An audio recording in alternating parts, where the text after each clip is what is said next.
Evening, ladies and gentlemen. Welcome to the second episode of the City of Brotherly Love Sportscast. This is Dylan, I'm Blake.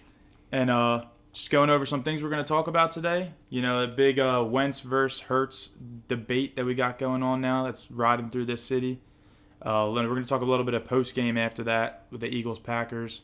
Going to move on to the Phillies, what exactly they got going on over there. Some of the biggest threats that pose to the Sixers this year for the Eastern Conference, and then talk a little bit of the Flyers, a little update on retiring players and players coming back from injury, and then maybe go into a little bit of Taysom Hill versus Jalen Hurts for the preview for the Saints game. So to get straight into it, the first thing we're going to talk about before the pregame is this whole Wentz versus Hurts. So the first thing I'm going to ask Blake is, what exactly are you getting from this? What do you think, and what do you think is the best outcome for the Eagles? All right, first things first. I'll get into that in 1 second. Shout out to our boy Shane Gray. Dill's rocking a shirt. Shane made that. Very great shirt with the Eagles mascot on it. Swoop. The hats, the hoodie, all that gear. You need it. Hit him up. Dude makes great stuff. As always, like we said, follow him on Instagram at Heart of Philly. Follow him on Instagram at Shane Gray. Same thing with Facebook. Alrighty, so now let's get into Hurts Wentz. So I didn't like the pick. A lot of people didn't. And what I have to say about it is, though, I never wanted this dude to see the field. But it's to the point where Wentz isn't performing. Doug's play calling sucks. They aren't gelling together. Doesn't seem like they're compatible. And with the amount of hits and sacks Wentz is taking, I'd rather see Hurts just play at this point to see what we got in him. I'm not giving up on Wentz. I still believe he's the future. But at this moment in time, it seems like it's the right thing to do. You know, you perform bad in the NFL, you're going to get benched. And that's exactly what's happening. And it sucks to see our franchise QB, who just got a $128 million contract in the offseason, perform this bad. But you got this young kid. He's hungry. He wants to play.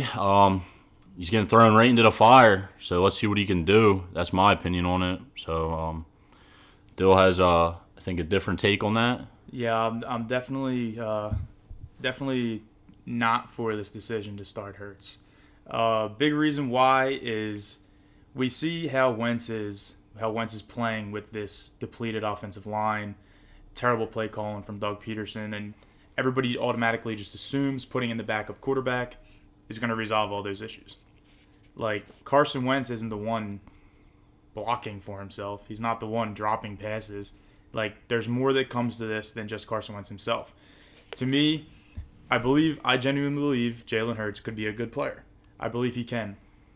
And if we were to get rid of Carson Wentz, he most likely would be the quarterback for this team just due to the fact that they used him on a second-round draft pick. Yeah.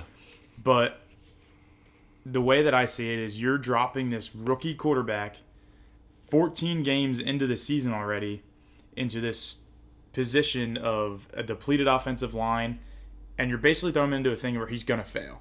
It's this situation that there's a better chance for him to fail in this situation right now than there's a better chance for him to succeed. So he could be this great player, this great quarterback, but he could have a terrible next 4 games, and he's going to be judged off those 4 games.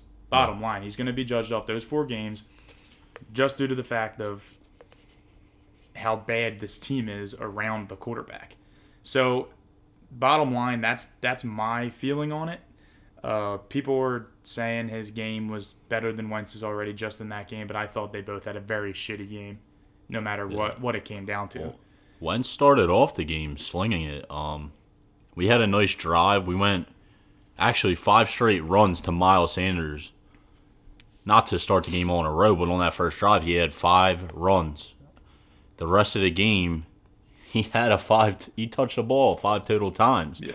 And I'm pretty sure there was a period of time where Miles was off the field for like 10 to 20 minutes. Yeah. Not even seeing a snap, nothing. And I just don't get it. He's your best playmaker on offense. And that's probably Wentz's best weapon right there. And he's not next to him. So I don't get it. We don't use him enough, but you go to Wentz. Like I said, he started the game off good.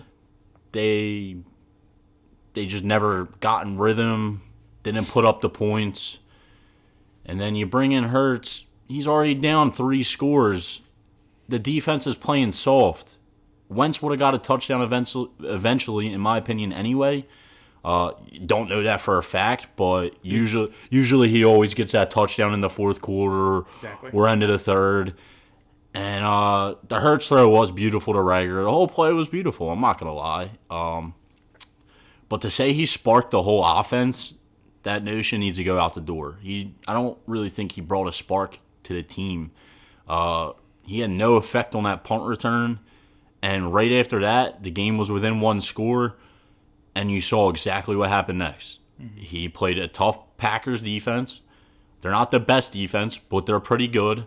Mike Pettin, he's had that defense pretty solid, honestly, for the Packers since he's taken over. And Hurts got smashed. You saw the same thing. His mobility in the pocket was way better. He was able to escape easier. And so far, you can see what's good with him. You see, like, when Wentz tries to go through his reads, Wentz goes 1, 2, 3, maybe 4 if it's there, if he even has time, which is, like, never. And you see it where Hurts, right away, it's 1, 2, escape the pocket, and that's that. And you saw it. They went 3 and out, and then next thing you know, he gets it back.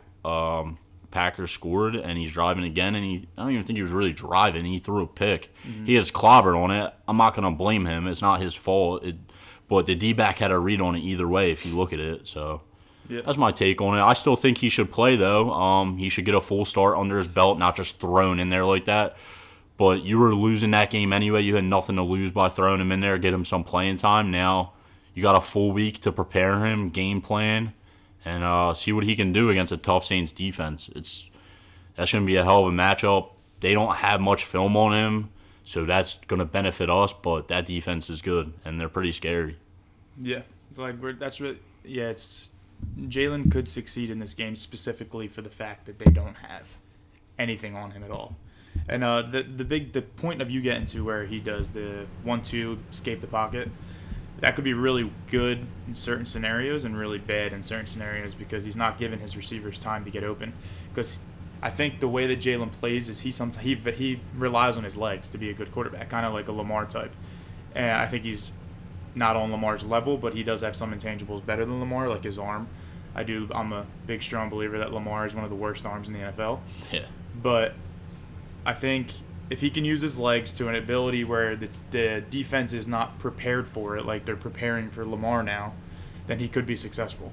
But 2 or 3 games after this, he's going to be very, very easy to stop.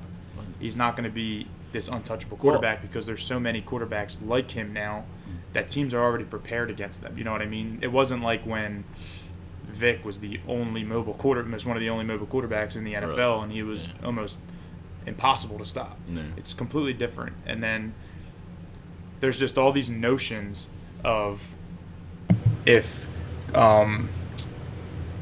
what Carson Wentz is going to do when he leaves Philadelphia and things like that. And honestly, I think he's going to be successful, very successful outside of Philadelphia. Yeah, if he was to leave. Yeah, my bad. Didn't mean to cut you off there at the end. And it's like I said, he should start. We should see what he has in these next 4 games. And if he does really good, let's say he posts his 12 TDs, maybe 3 interceptions, maybe not even 3. He averages like 250, 300 passing yards a game. Maybe he runs the table or wins 3 of the 4. Would hate to see that because I want a high draft pick, but then you kind of got a controversy. I don't think it's a huge controversy still, in my opinion. But you go into the offseason, and Wentz and him have to battle it out, and that's exactly what it's going to be. And maybe this lights a fire under Wentz's ass. Maybe it's what we need from him. Maybe it's what we need to see.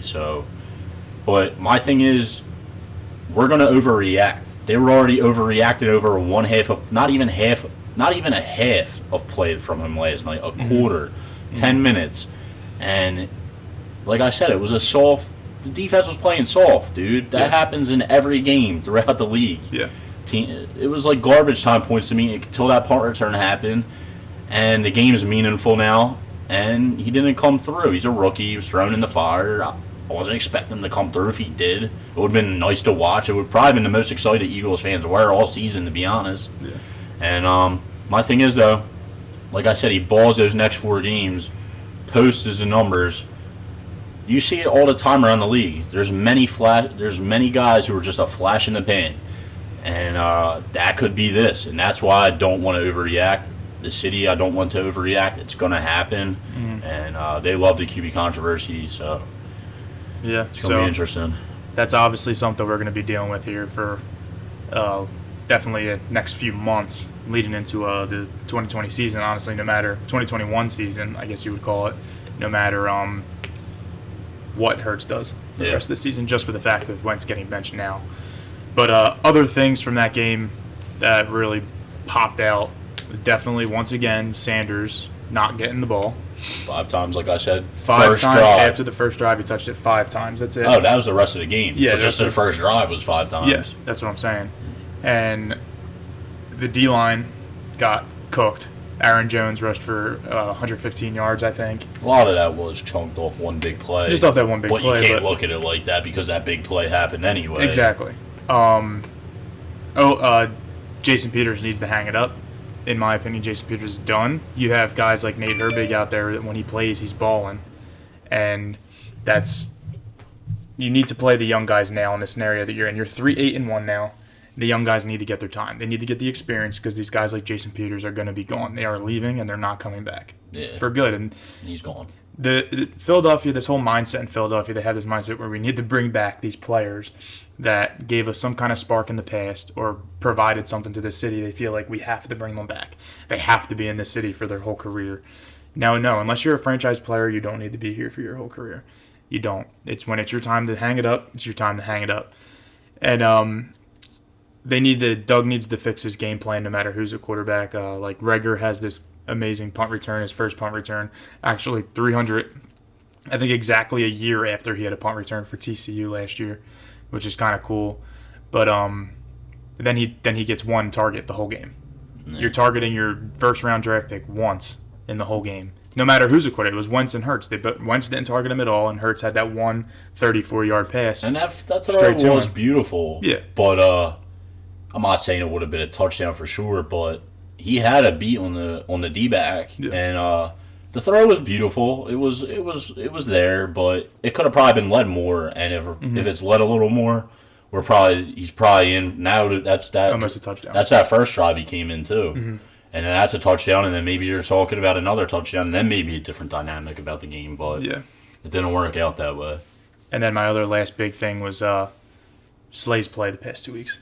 He's taken a lot of credibility. He really is. He's tweeting about his credibility, so how much is he saying in real life? But that's 2 back-to-back weeks that he's gotten absolutely cooked.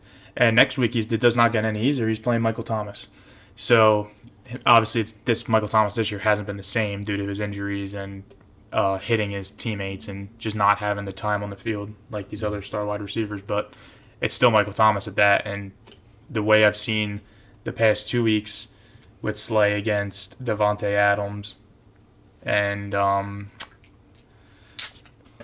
forget who they played 2 weeks. 2 weeks ago. Metcalf. Yeah, DK Metcalf and Devontae Adams. He got cooked both weeks. Yeah. So it doesn't show me anything. But if it's a Slay we know, he should come out and play better. He also got hurt though, and they're doing an MRI. Yeah. So Doug said he's okay. He's optimistic that he's okay. Okay. Well, you never know with Doug. The other thing was you said everything that's popped out. Well, there was one that wasn't really talked about. They even announced it on the broadcast, really.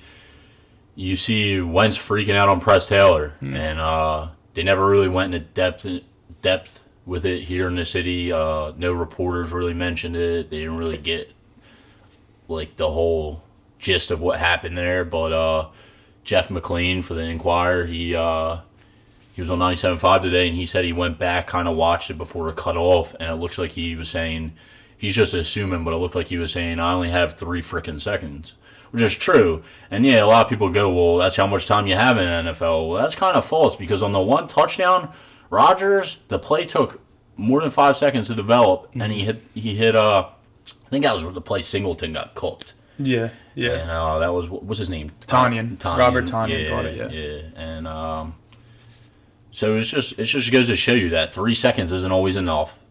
2 seconds isn't always enough. Yeah, you got to have that quick release, but it's also, even when Hurts was in the one time when he was running for his life, they showed it. All three receivers, they're just running their route and then stopping. Nobody's even trying to get open. There's no separation there. Like, we're sitting here talking about Hurts, Wentz, and maybe Hurts does come in. Maybe Hurts and Doug gel. But at the same time, Doug's play calling stinks. It's horrible. It's atrocious. Mm-hmm. And the receivers, they're not well coached up. So, should be getting more out of Jalen Reagor. The creativity should be there. It's not. It's not at all. And Alshon needs to get the hell off the field. 2 catches for 15 yards in 4 games. Why is this dude... First of all, maybe it's just a concedence. Concedence. But you have Fulgham balling. The second Alshon comes back, his numbers drop instantly. And snaps get cut into. There's no need for that. So, I mean, I think that's about everything we've touched or need to touch for this game. Mm-hmm. It was mostly just really the big one was Hurts, Wentz. But it's not even worth it anymore. It's you know what's going on. Hurts is starting. He's playing the Saints. We'll see what happens. He's probably the starter for the rest of the year. There should be no flip-flopping unless he gets hurt. So we'll let him play it out and see what happens from there. Mm-hmm. I like it. Dill doesn't like it. So just moving on from that straight up, we did post. We're posting on Instagram. We want to know what you guys, on our topics on our Instagram, when we're posting, let us know what you guys want us to talk about. So this week, Alex Hayashi, he commented on our thing, and he asked me, staying on the Eagles topic, he asked us, he said, what are the chances that the Eagles end up clearing house at the end of the season? So I think it's all variation based. So now, to me, say Hurts blows up, he ends up having this great 4 games. This somehow, in some crazy capability, is going to save Howie and Doug's jobs. Yeah. They're both going to be back here next season. Jeffrey Lurie's going to say, wow, maybe Howie Roseman was clever. Maybe he did make that pop of a pick and somehow figured out that Jalen Hurts was going to be the star quarterback, even if it's only on a sample size of 4.5 games. Carson Wentz, if that happens, now you also have that QB controversy. All offseason, you're going to hear people talking about trade rumors and things like that. Where's he going to end up, even with that cap hit? Yeah, that doesn't excuse. Like, even if Howie found Jalen Hurts, and let's say Jalen Hurts is the future, he's our guy going forward, fine, so be it. I mean, we're going to support whoever no matter what. It's Eagles over a player any day of the week first. But it's like, you just signed your franchise QB, and then you draft a QB right behind him, and now you're potentially creating a controversy instead of supplying him with the right weapons. And the cap hit to move him is crazy. It's God knows what his value even is on the market right now and what suitors are out there. Mm-hmm. They say there are 6 teams. I don't think there's 6 teams. I think there's maybe 4 at most that would potentially be interested, and it's not looking pretty. We're already 81 going in, 81 over the cap hit going into the season, this off season, and then you go and let's say you trade Wentz. What's a $30 million dead cap hit? I think, like you said, 6 teams. I think more teams would be interested, but specifically because of that cap hit, teams aren't willing to spend that money. Teams aren't put that much money just for 1 year. Pass over this next year, his contract is very reasonable. Yeah. It's just this next 2021, 2022 season is huge. Yeah. It's like $59 million or something like that is what he gets after all endorsements and things like that. But say Hurts does fail the next 4 games. Personally, I think Doug stays no matter what. I think Carson stays. I think Doug and Carson get 1 year with a real offensive coordinator, whether that's Deuce Staley that they give that job or somebody different. Hopefully not. They need to get a real offensive coordinator. But I'm saying this is something that they would do. And I think no matter what, Howie's going to be gone in that scenario. I think there's no way you can keep Howie and get rid of Doug. I think if you're getting rid of Howie, you're either getting rid of Howie or you're getting rid of both. Well, I was about to say, Jeff McClain was on today, and he didn't literally just say, oh, Doug's out. But he was pretty much hinting that Doug's out at the end of the season. Mm-hmm. He's really on the hot seat. It sounds crazy to say. We just won a Super Bowl 3 years ago with this guy. Super Bowl winning head coaches don't fall off trees. But at the end of the day, the offense has regressed every single year. Yeah. And he doesn't coach to the best of his players' abilities. He doesn't. Yeah, like a guy like Nick Foles might fit his vanilla-ass system, but it's like you had an offense tailored for Wentz. Foles came in, you tailored a whole new offense for him. You win. Wentz comes back, and you don't do anything for him. You don't tailor it for him. You don't play to his strengths. You just don't roll him out. You just don't run the ball. You don't get him weapons. You don't get him line protection. So, I mean, I think that's not all Doug. That's Howie. Howie's track record speaks for itself. It's god-awful. Dude needs to go. I'm not a fan of Doug. I admitted my wrongs after we won, but it's more and more clear every day of the week that John DeFilippo played a huge part in the quarterback room, and Frank Reich played a huge part in the play calling. Yeah. And he obviously had some say and help with Doug. And maybe that's what Doug needs, just someone to balance him out. But it can't be someone from the Eagles organization. They need to bring an outsider in and someone different, definitely. Because you look at the Bills, dude. Look what they just put around Josh Allen. Josh Allen is the same exact guy as Wentz. And they did it different, though. It's like we did it opposite than them. They started. He was just really a raw player. And people didn't know what he was going to be. But he had a strong arm, mobile, didn't have any weapons. I don't even think they really drafted any weapons, maybe except Singletary and Moss. Yeah. And next thing you know, they add Cole Beasley. They add Stephon Diggs. They added John Brown. All within 2 years. And look at their offense. Did you not see the game they had last night? They put on a damn clinic. And then their defense is stellar as well, on top of it. Yeah, their defense is good. Yeah. It's a little worse this year, but it's good. Yeah. So, I mean, Howie needs to be out for sure. I said I would be open to Doug staying and getting 1 year without him, but if it's Doug and Carson staying together, I just don't think it's compatible. And I think there needs to be a new coach or at least a new play caller. Mm-hmm. Doug can stay, but someone for sure has to take over the reins of play calling from Doug. So absolutely, completely agree. So obviously, this topic is going to be something we're going to be talking about for the next weeks to come. It's going to continually progress until the end of the season, and we'll even talk about it in the off season as well. It's not really something we can shade away from because it's going to be one of the biggest topics in like Philadelphia sports for the next year. Yeah. All around these questions that everybody has. So then just moving on. So we'll move on from the Eagles at this point. We're going to talk a little bit the Phillies now. It's another shit situation scenario that's going on in the city. One that hits dearly because big Phillies fans. But I'm going to ask the same question I asked last week. Why did we sign Bryce Harper? Dude. I don't know why. I couldn't even tell myself why.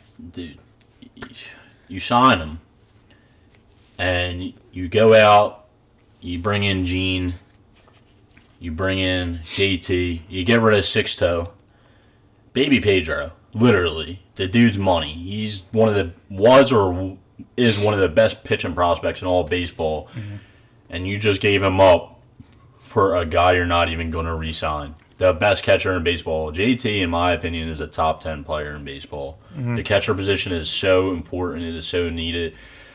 And it's like you hear John Middleton coming out and he's bitching, literally, saying like he lost $2 billion because of the coronavirus.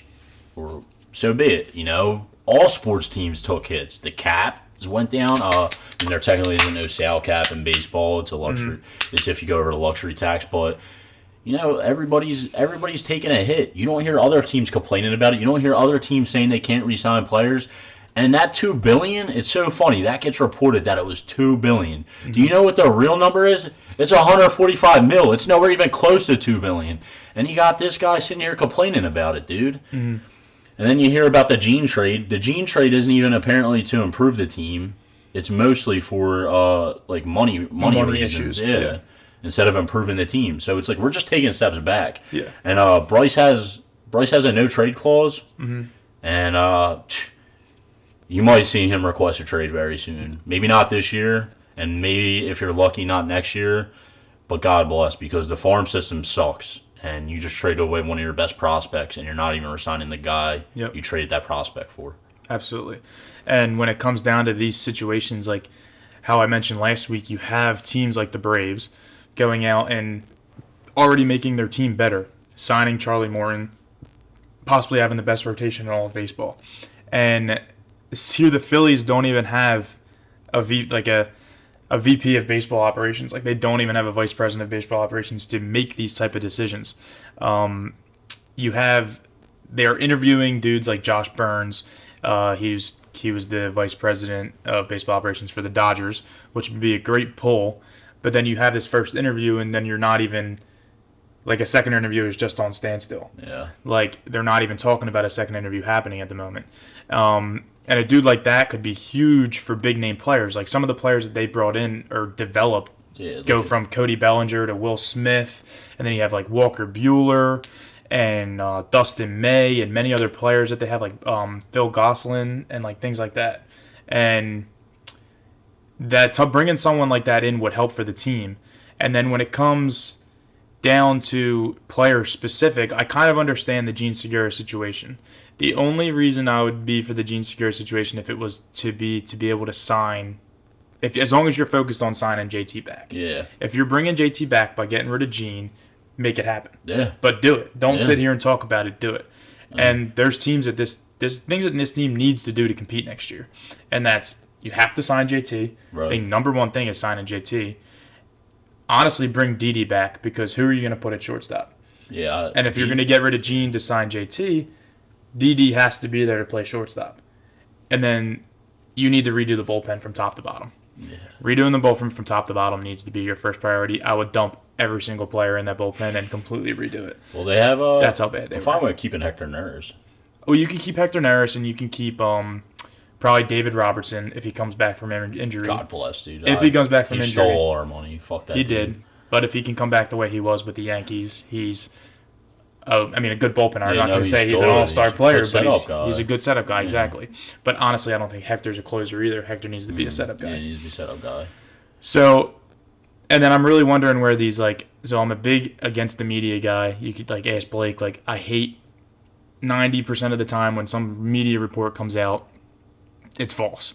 It's either a real report, but they got things completely wrong, like the money scenario, and then you have things coming out about them talking about trade rumors for Zach Wheeler, and then John Middleton comes out 12 hours later and says, we haven't talked once about it to any team. It is not even on the table. So the fact that that's a thing, someone's hearing these reports somewhere. Yeah. That's not just getting made up. No one's just putting it out there and then getting reported by big name people. Somebody in that organization is putting those things out there to try and make these issues, either make them come to fruition, or I don't know, or they actually heard from somebody in the organization that it's a thing. Yeah. So this team has issues, but they need to figure out, and the first thing is definitely by either bringing in a new VP of baseball operations, and they definitely need a new GM too. And let's go back to what you said about VP and even GM. So Clemtek gets forced to step down, basically. Yeah. And all they do is he's the interim general manager right now. Ned Rice. Put Ned Rice in. You work with Clemtek. It's Clemtek's boy. Yeah. He's the same. It's the same deal. You know what I mean? And Andy McPhail, that dude can get the hell out of here. I hate that man. Mm-hmm. But if you were to look for a GM, we didn't even put this in our topics, but we were talking about GMs. You're talking about the Dodgers. Yeah, great organization. That's one of them. What about Tampa? Look what Tampa's done. Look at all of their studs. Yeah. Look at who they're finding. Look at who they're developing. And then, hell, a lot of people don't like him now because of the cheating scandal, but the Astros, look at all the talent they found, dude. Yeah. Regardless of the cheating, they were probably still bound to win at least one. Absolutely. You know? Absolutely. They almost won the next year. Yeah, yeah. They lost in the AL. They almost made it this year, too. Yep. They came all the way back. They would have. Well, they probably wouldn't beat the Dodgers. No way. They had the skill set. They still had the players to be good. Players, they didn't need to cheat. And their players produced when it mattered in plays. Besides Bregman, but a lot of them produced. Yeah. So I think that's it for the Phils. Really, honestly, it's just a rough. The Phillies are a rough topic right now because they're not doing anything. They're not doing anything to make the team better. There's nothing to talk about. They're not doing anything to hire people. And it's crazy because you hear about the money thing and not resigning JT. Yeah. But they're out here. And they're one of the top 5 teams in on Frankie Lindor.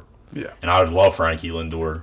But if you're complaining about money and stuff, and I don't know the exact contract situation for Lindor, but I'm pretty sure he's good for like another 2 years, and then you're gonna have to sign him anyway. So what are you gonna give up prospects and then absolutely lose him again in 2 years? Yeah. I mean, I'd absolutely love him if we lost JT and got him. All for it. Yeah. All for it. So just have to have a replacement. Yeah. A legit replacement. Yeah. So then we'll move on from the Phillies. Like I said, there's not really much to talk about. Once they start providing more, we'll get more into it. But right now, that's really all we can. That's what's really known. That's what we can talk about. That's what we have, and it'll progress throughout these winter OTA type winter meetings. So, and then brought to us another topic brought to us by one of the commenters on our Instagram post was who we think poses the biggest threat to the Sixers in the Eastern Conference. So I kind of broke down. What I did was I broke down, I think, 4 teams in the Eastern Conference that really pose a threat to the Sixers. And I think that was the Nets, the Bucks, the Celtics, and the Heat. I think those 4, maybe a little bit of the Raptors, but I think those 4 or 5 are it's going to be the 1 through 6 seed, obviously, that represent the Eastern Conference. So out of those teams, who do you think posed that threat to the Sixers? A lot of people are hesitant on this one because they don't know how KD is going to come back. I got to go Nets. Because Kyrie, obviously, he's not a do-it-your-all type guy. He can't carry the load by himself. They got a nice cast, though. They got a nice supporting cast. They still have Joe Harris. They still have Spencer Dinwiddie. Still have Jared Allen. They have Calvert LeVert. Did I say it right? I don't even know. I'm out here messing it up. Caris LeVert. There you go. Then you had KD and Kyrie to that mix. Kyrie was already there. He played a little bit last year. And, yeah, KD's coming off a pretty bad injury in Achilles. But even if he's 80% of that, dude, he's still the best scorer in all basketball. Absolutely.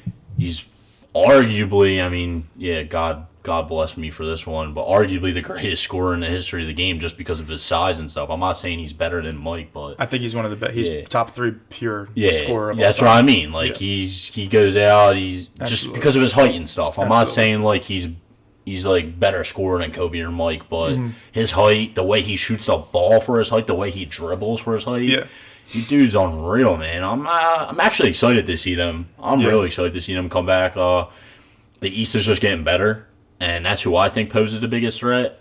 And I think you're hearing all the reports that KD's just killing it in every 5v5 scrimmage, everything. And yeah, it's a scrimmage, but if he's balling and he's able to move anything like he was and he can shoot the shit out of it, God bless. I mean, Ben will have to mark him, but God bless Ben for that one. Yeah. For me, it's going to be the Heat. I think the Heat definitely pose the biggest threat, mainly because I think the Celtics are definitely going to fall off a little bit. I think their size is going to start to catch up with them with these other teams in the Eastern Conference. I think, and then losing Gordon Hayward, he wasn't that productive, but losing just that's maybe a spark in certain games or just having that name out there where people have to focus on him.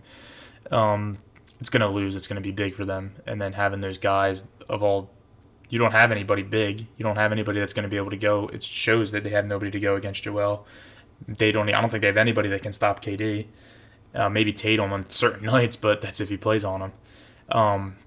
The Bucks, I think, are going to come to more of reality. I think the Eastern Conference, with them finishing the 1 seed each year, the Eastern Conference has been pretty weak. They've been able to kind of cruise to the 1st seed the past 2 seasons, and it hasn't been too hard for them. The Nets, my biggest thing is we don't know exactly what they're going to be. Yeah. We don't know. And they have a new coach with Steve Nash. Exactly. Steve Nash, I personally don't think he's going to be a very good coach. I think he was a great player, great point guard, but he has no coaching background at all. So I think it might take a year or 2 for him to really come into it and show. I think just his knowledge of the game is going to be enough to get him by. You know, he played because of the players. He played quarterback the offense. He's the point guard. So I think just in general, and he was around a lot of star talent. So I think he's going to know how to use KD and Kyrie. So I mean, we'll see with them. The Bucks, they're good. They're still good. They still got talent. They lost some talent. They got better though. In theory, I could still see them holding on to the 1 seed. They're like that juggernaut that like just takes the 1 seed every year, but they don't get to the finals. Exactly. Like everybody else plays good, but they're more focused on playoff basketball. Like, they know they're going to make the playoffs. Of course, they won seeding. Yeah. But that's the Bucks. They're getting that first seed every year.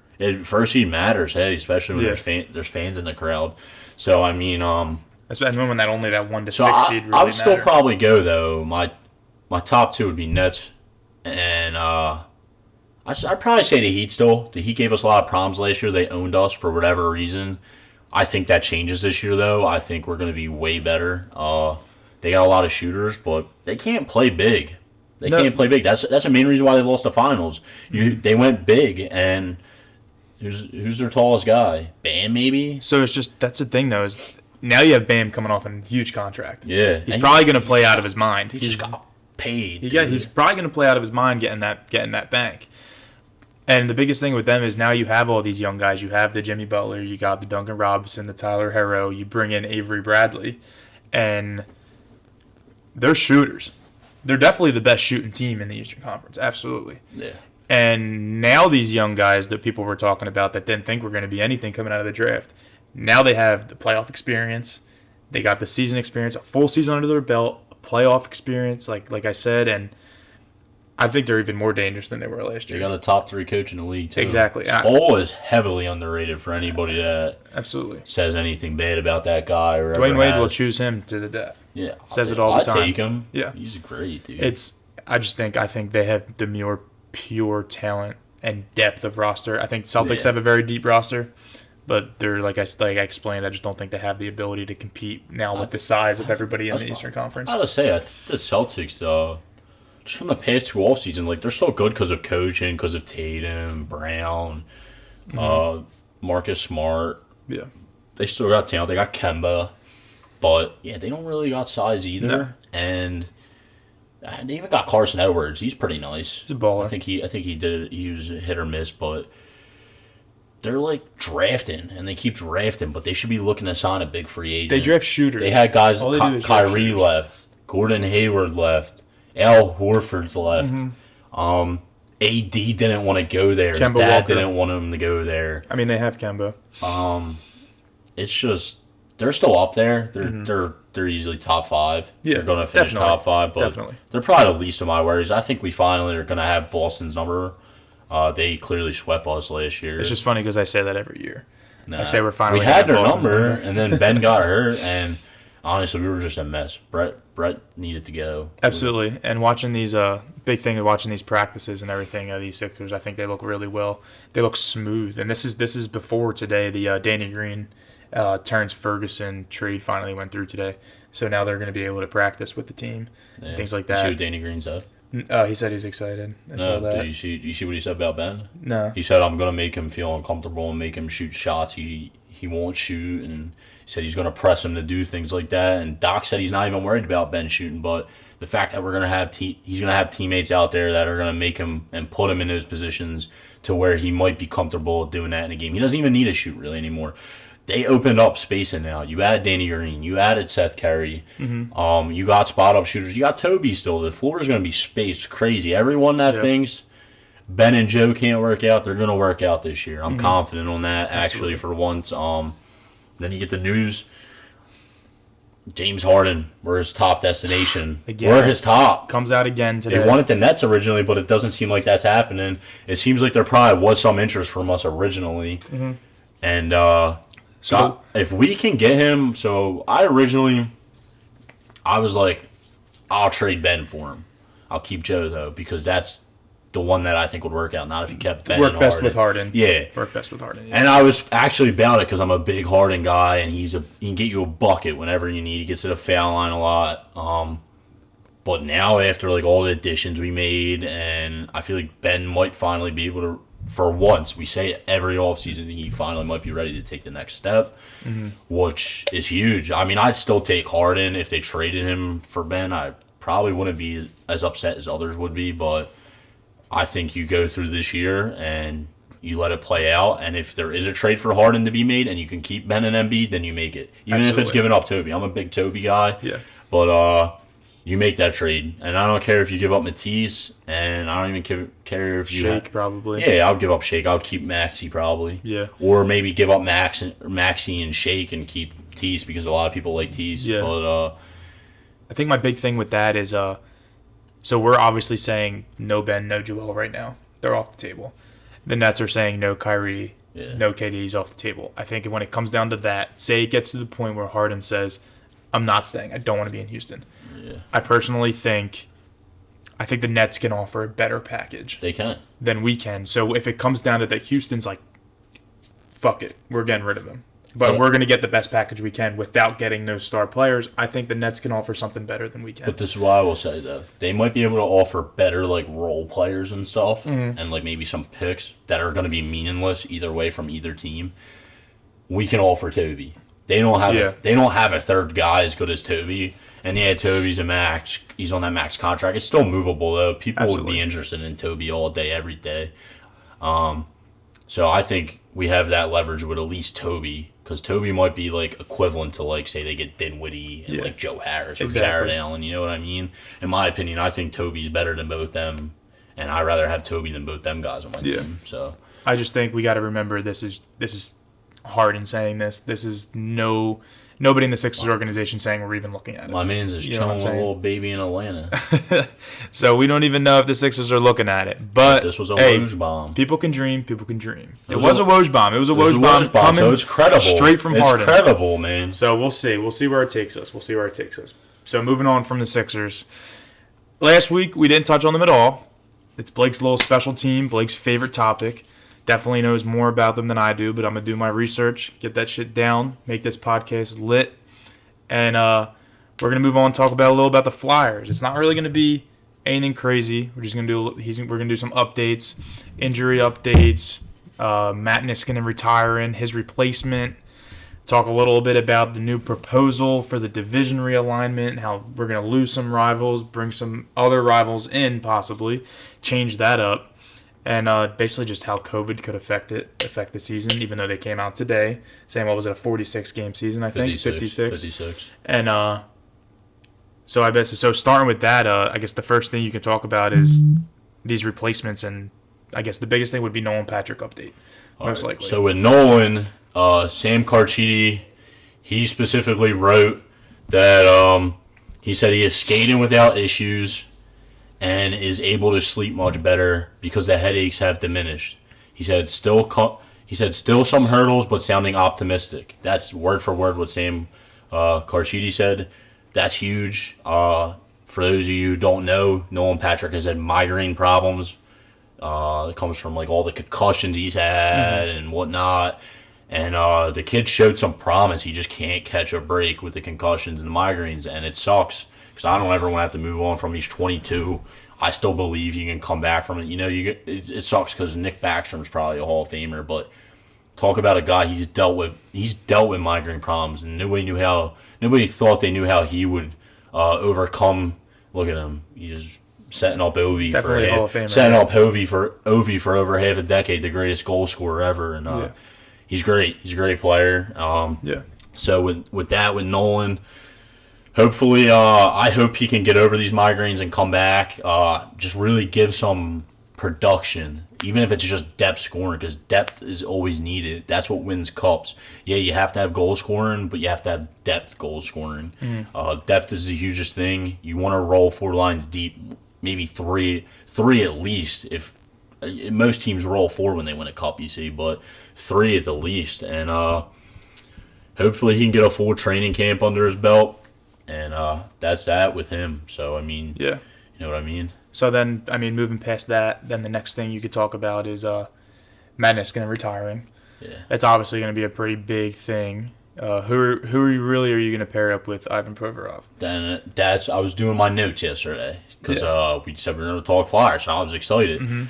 And I'm sitting there and I was thinking about it, and this was before the Myers news dropped. They're saying he's working on a contract, and I'm like, all right, like, cool. For cheap. Yeah, and then I don't know if it came out today or last night. I think it was today, this morning, and it said he's poised to play with Provy. Yeah. And also, like, just to show some respect, you know, Niski only played 1 year here, but it was huge. That pairing was great between him and Provy. I think it actually helped Provy. I think it was the best Provy has probably played so far since he's been here. It brought a little resurgence in Niski's career, It's a shame. Obviously, players, even in the NFL and other sports, feel uncomfortable with the pandemic going on. So that is the main reason why he retired. So I hope he enjoys retirement. Maybe we see him back. Maybe he comes back eventually. I doubt it. Yeah. I don't know enough about if there's even like a rumor out there for that or if he's ever talked about it. But, I wish him all well. I hope his family stays safe. I hope he stays safe. And it was a great 1 year with him. But moving forward, like you said, like who's looking forward to pairing with him? I wasn't sure about this. I was thinking about it. I said maybe Myers, but Myers is so good. Sometimes you want to space Put him on out. the second You want to line. space. Yeah, you want to space out talent. But you signed him today. They said they were getting close to a contract being done. Now I like the contract. It's 3 years. 2.25. Yeah, I think. it's $2.5 million or whatever you want to say. It's 2.55 annual average value. Yeah. I personally, my only knock on the contract was I think 3 years is still good, but he's so young and he's so good. I would have liked it to maybe been 5. 5-year contract. Yeah. And deal's not that bad though. It's a good deal, and if he's next to Provy, I mean, Myers was crazy good last year. He was second in he was tied for second with all rookies in plus minus. Plus minus is kind of an overrated stat sometimes, but I think on his end it was more just a little biasy, but it was good. You could see the impact he brought. He logged good minutes too in playoffs. Had 4 goals in playoffs, or not 3 goals and 1 assist. Had like 4 points. Even had the one double OT winner against the Islanders in that huge series. So I mean, the kid's good. He's gonna bring it. He's solid defensively, very sound. Provy's the same exact way, and they both can snipe it. They both can slap it from the point, dude. They can play make. They can do it all. They can outlet pass. So Absolutely. It's going to be exciting. I just don't know because obviously they added Eric Gustafson, who's basically like another Ghost. Yeah. But they're open to trading Ghost, and hopefully we get something back for Ghost if that's the case. Even if it's a draft pick. Yeah, like a third maybe at most, because I don't see him getting any higher than that. No. But that's what I've got for that pairing and what I got in the Niski situation and The one thing with so far. the one thing with pairing Myers with Provorov, I think, is in the season last year's. One thing with the power play that we saw was the first line always seemed like they had that touch. They knew what they were doing. Yeah. They always had a play set. They knew what was going to be next. They knew each other. They knew how to play with each other. But when you got to that minute 20, minute 30 into the power play and you had to change lines, it's almost like the second line was never prepared. Yeah, they never knew what to do. They were just out there to be there because it wasn't ready. And that's when Myers kind of came into play when he was playing there. So I'm hoping, the way Provy and Niskanen were very good on the power play as defensemen. So I'm hoping Myers can kind of replicate that with Provy as well, if given more time. Even though even the power play, but 7.7% in the playoffs. Definitely need be more consistent Power on that play end. was awful in the playoffs. Definitely need to be more Top consistent. scorers were awful in the playoffs. They were snake bitten. But you touched the power play. I wasn't even going to bring it up, but yeah, you rock out with Provy and Niski up top. Mm-hmm. I'm not going to say not a lot of teams do it, but a lot of teams usually roll like 4 forwards and 1 defenseman. And the Flyers have done that sometimes. But to have that luxury of rolling 2 D still on your power play, who can slap it, from the top, they can move the puck just as well as the forwards. That's a luxury to have, and I think you'll see that again. Hopefully, maybe season's expected to start. Yeah. The insider, I forget his name, was like Greg something, but whoever leaked it said it was an NHL. It was an anonymous source, but it was an NHL executive, and they said January 13th, yeah. 56 game season. So that's great news. I can't wait. I'm beyond excited because if there's no hockey, I'd be going nuts. I'd be hyped for the Sixers, but I need both of them because those two are the best teams in Philly right now. As of right now, absolutely. So then, just one last thing to touch on the Flyers, I think, would be what you think about this proposed realignment. So the big topics about this realignment would be the Penguins would no longer be in the East Division, the Metropolitan, and they would move into the I guess it's like the Central, and the Bruins would come in, the Blue Jackets would leave, and then the Sabres would also come in due to them trying to minimize the COVID regulations and things like that, to try and keep regions together, to try and help the COVID issues and things like that. So losing the Penguins as that main rival, that's pretty big, because then even though you kind of flip-flop, so we were 4-1 against the Penguins and Blue Jackets last year, and we were 4-2 against the Bruins and Sabres. So I mean, you're kind of wish-washing each other. Yeah. I mean, the records themselves they're kind of bouncing off. The Sabres got better too.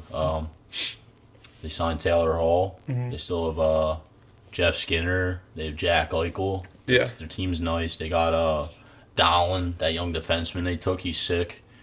So, I mean, they might be better. They started off hot the past couple of years. They just don't finish strong. And the Bruins, usually they're always a thorn in our side. They're tough games. Yeah. I mean, you saw it. We went on like that 9-game win streak.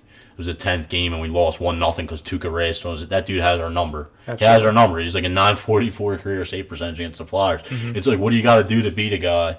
So, I mean, you hate to lose that rivalry with the Penguins, but you probably gain it. You gain the one you used to have because it was back when it was the Patrick division. Yeah. Boston used to be our rival. So now you're gaining Boston back, and that's if it even happens. Yeah. And I hate them, so that will be exciting. So the rival's still there. Yeah, it's still there for me. Yeah. Absolutely. It's still there for a lot of people, especially after the whole 2010 Stanley Cup run and us coming back down from being 3-0, and then the next year they win the Cup and they sweep us on their way to the Cup. So I still think it's intense always. I still think the games are always intense. And the Penguins kind of died down a little bit. I mean, it's still there. There's still energy. There's still hatred between the fan bases. Still Crosby, still Malkin. They're still there. They're not going to go away. Still there. I hate Monkey Boy.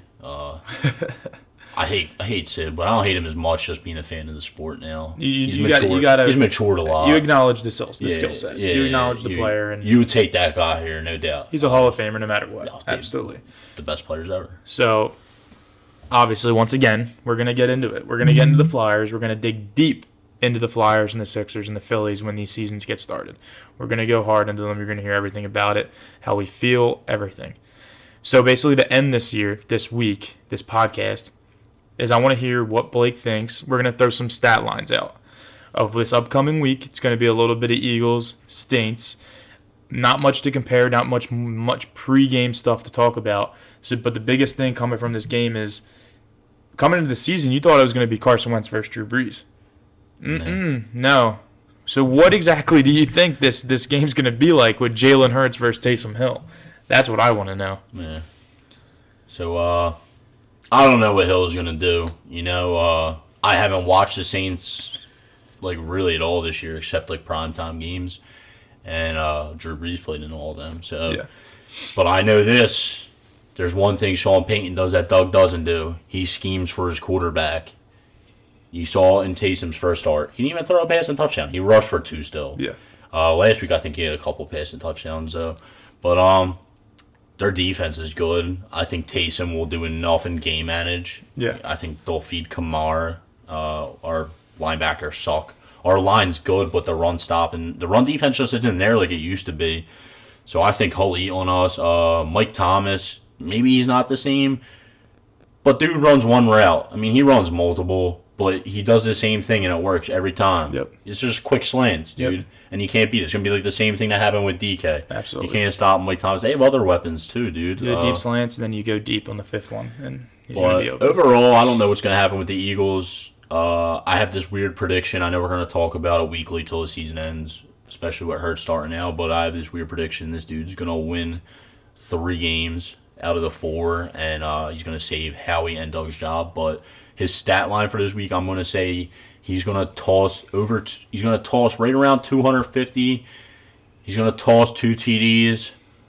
That was my original one. I don't know what the score of this game is going to be because the Saints defense is good, but they have no tape on him. Fuck it, he's running for 1 too. Mm-hmm. So that's crazy because I don't hate him. I just didn't think he was ready, but you know what? Maybe he is ready. He's getting his opportunity. Maybe he'll make the most of it. So I'm going to go 250, 2 TDs in the air and 1 on the ground. Maybe we'll toss 1 turnover in there, 1 pick, because I think he'll be due for a pick. Because I saw a lot of things in that first game, like his accuracy wasn't fully there, and his arm's candy. He's a soft ass arm. Yeah, he's a absolutely. baby arm. He has some accuracy, but it's nothing crazy. So then coming from that, I'm gonna say, so I'm actually starting. Taysom Hill's my starting quarterback in one of my fantasy leagues going into playoffs. So I think he has the ability. I think his first 2 games, he had 2 rushing touchdowns in each. He would have been one of the 3rd quarterback ever to go 3 straight games with 2 rushing touchdowns. if he would have done that last week, which he ended up not. But I think he's going to end up dropping at least one rushing touchdown. He's probably going to have 2 passing touchdowns, probably to Michael Thomas, Jared Cook, or Kamara. Like you said, our linebackers are probably going to get torched all game, depending on how Slay plays against Thomas. And then on the Jalen Hurts end, I think maybe him and Rager end up meshing well, depending. But I think Doug's going to really simplify the game plan like he did with Foles. I think he's really going to simplify it. And he's going to succeed a little bit, but I think he's still playing at top. He's playing the number 4 defense in the NFL. You know what? I'm going to tell you this. Watch. He's going to run the ball like 25 times this week. Mm-hmm. He's going to run the ball the most you've seen all season. I could be wrong, but I swear he used to do that with Foles. I swear they used to run the ball so much better, and the play calling would be so much different. Because he's not confident in his arm. Yeah. Not just quite confident in ours. So my final prediction, I'm going to say Hurts goes for 195 yards. I think he'll run for 1 touchdown. He'll pass 1 touchdown, but he's going to have 2 interceptions. And I think one of them is going to be a maybe not a pick 6, but it's definitely going to be a crucial touchdown, maybe in the 3rd or 4th quarter, that we're running a little bit. He gets a touchdown, and then we're trying to get another one. He's going to throw an interception, kind of like he did this past week. So, ending with that, once again, shout out, Heart of Philly, Shane Gray. Check out his gear. He's on Instagram. Look him up. You can get him on our pages. Get him on the City of Brotherly Love Sportscast pages. He's there. Hit him up. Get the work in. And we'll be here next week, digging even deeper than ever. Peace. You ready?